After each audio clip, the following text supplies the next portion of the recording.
In this video, we're going to be looking at factoring by decomposition to factor some more complex trinomials.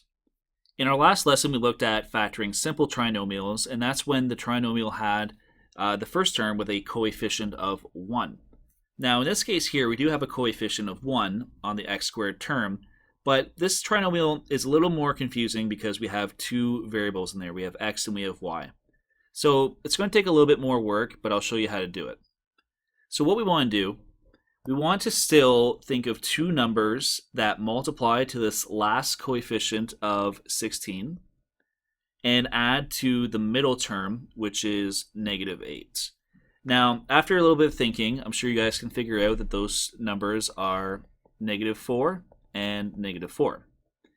Now, what we're going to be doing a little bit differently here, we're going to be breaking up this middle term, but using the two coefficients or the two numbers that we just discovered. So it's going to look a little something like this. We'll have x squared, and instead of minus 8xy, I'm going to break that down using the coefficients of negative 4 and negative 4, the two numbers that I chose using our trick. And then finishing with plus 16y squared.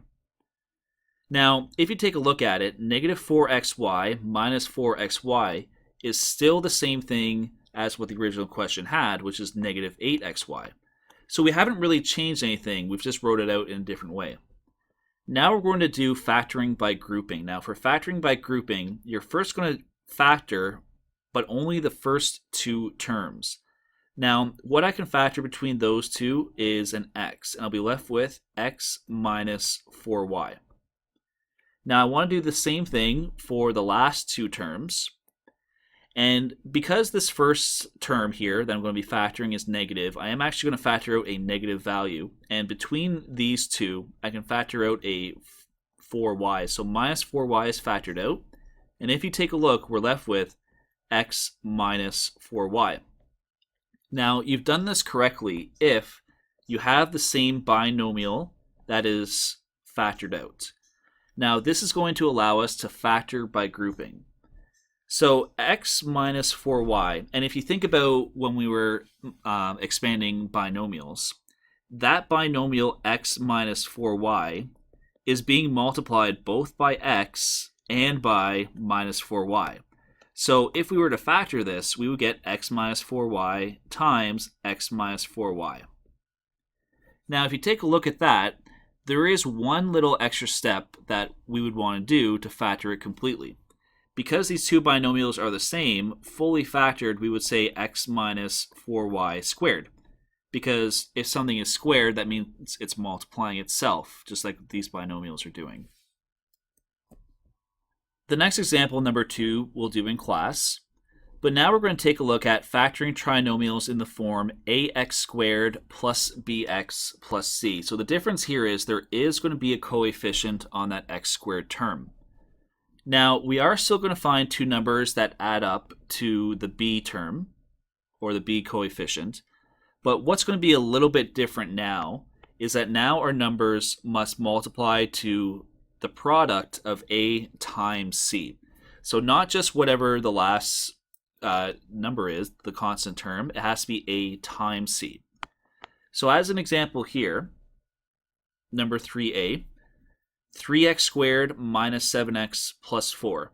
So we are going to need two numbers that add to negative 7, my mistake. And they have to multiply to, now it's not going to multiply to 4, it's going to multiply to 3 times 4. They have to multiply to 12. Now, after a little bit of thinking, if we're multiplying to positive 12, adding to negative 7, those two numbers would be negative 3 and negative 4. So what we have to do now in order to do our factoring is pretty much the same idea as what we did in the first example. We have to break up the negative 7x into those two coefficients.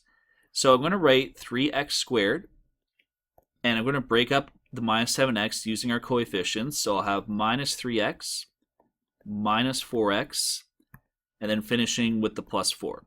So again, I haven't changed what the expression is because it's still minus 3x minus 4x is the same as minus 7x.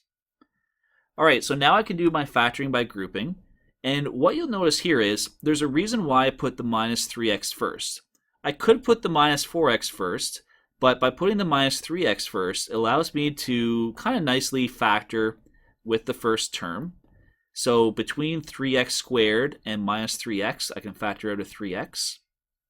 And between the last two terms, and again, because it's negative, I'm going to factor out a negative, negative 4, and I'm factoring out x minus 1.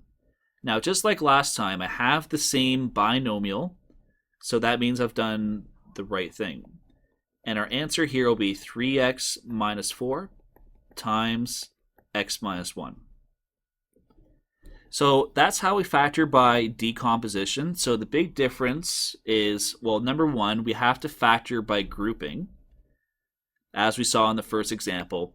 But the number one thing to remember is we no longer have to find two numbers that multiply to just c, the final number. We have to multiply to a times c.